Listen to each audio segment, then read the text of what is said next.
ओम नमः शिवाय। आज शुक्रवार के दिन ये है अर्थ कीलक स्तोत्रम का पाठ करने से महादेव और देवी माँ अन्नपूर्णा प्रसन्न होते हैं। इनका ध्यान पूर्वक पाठ करना और सुनने से सर्वश्रेष्ठ फल की प्राप्ति होती है।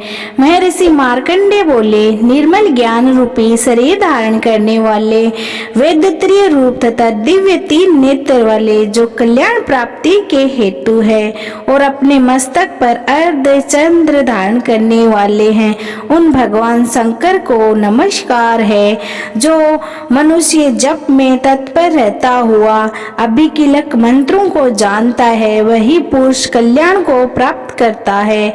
जो केवल सप्तशती स्त्रोत से ही देवी की स्तुति करता है, जो केवल सप्तशती स्त्रोत से ही देवी की स्तुति करता है, उसको इस से ही देवी की सिद्धि हो जाती है। उन्हें अपने कार्य की सिद्धि के लिए दूसरे की साधना करने की आवश्यकता नहीं रहती।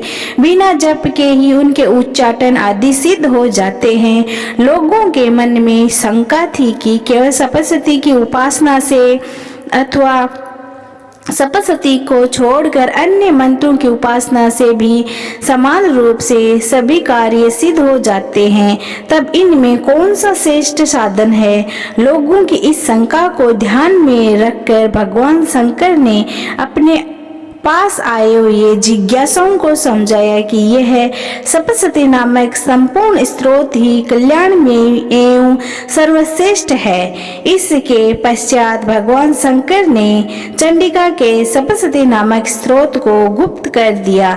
इसका पुण्य फल अक्षय है, अतः मनुष्य इसको बड़े पुण्य से प्राप्त करता है। जो मनुष्य कृष्ण पक्ष की 14 अथवा अष्टमी को एकाग्रचित्त होकर देवी को अपना सर्व समर्पित कर देता है और फिर उसे प्रसाद रूप से ग्रहण करता है, उसे पर दुर्गा प्रसन्न होती है, अन्यथा नहीं होती।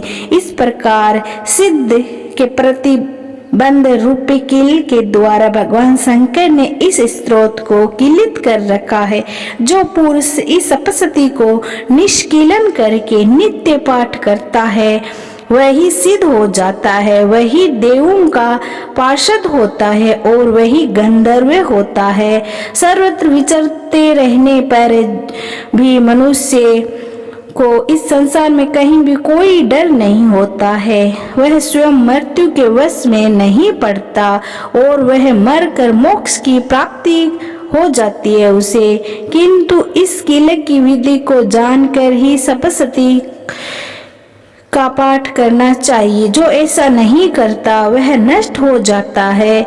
कीलक और निष्कीलक संबंधी जानकारी के पश्चात ही यह स्रोत निर्दोष होता है और विद्वान पुरुष इस निर्दोष स्रोत का ही पाठ आरंभ करते हैं। स्त्रियों में जो कुछ सौभाग्य आदि दिखाई देता है, वह सब इस पाठ की ही कृपा से है। इस कल्याणकारी स्रोत का सदा पाठ करना चाहिए। इस स्रोत का सेन पाठ करने से सबल फल की प्राप्ति होती है, अतः उच्च स्वर से ही इसका पाठ आरंभ करना चाहिए, जिससे देवी के प्रसाद से ऐश्वर्य, आरोग्य, सौभाग्य, संपत्ति, शत्रुनाश तथा परम मोक्ष की प्राप्ति होती है। उस देवी की स्तुति मनुष्य को अवश्य करनी चाहिए। इति भगवते कील स्तोत्रम समाप्तम।